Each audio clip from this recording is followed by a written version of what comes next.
Recording by एभी music कुरसंडी।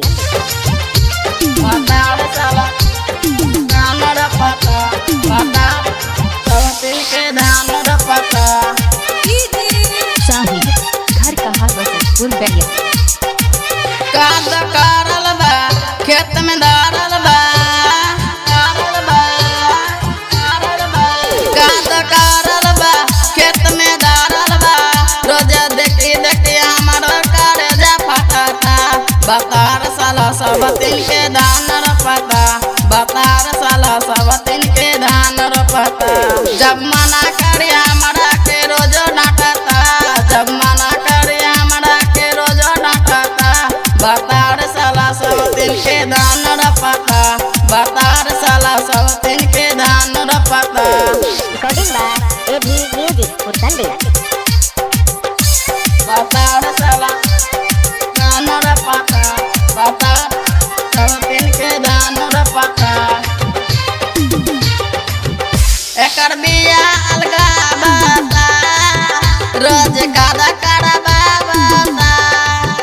एक तो बरसा सतावता किसी किसी मुहाबा बता किसी किसी मुहाबा बता एकर बिया अलगा बता रोज गादा करबा बता एक तो बरसा सतावता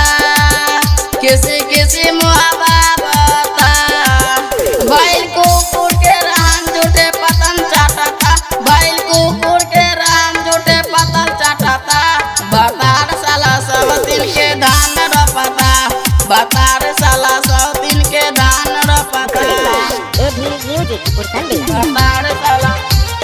धान रोपता बतार सब दिन के धान रोपता घर कहाँ फूल बैठिया सुना मारा दैटलर निकल मोमा से गारी हो सब हाथी के धान दा अब रोपा गइल सारी हो सुना मारा दैटलर निकल मोमा से गारी हो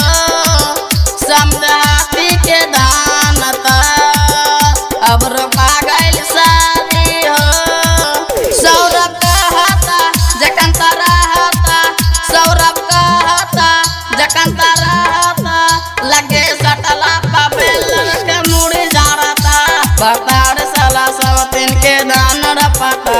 बतार साला सब दिन के धान रोपता। रिकॉर्डिंग बाय एभी म्यूजिक कुरसंडी।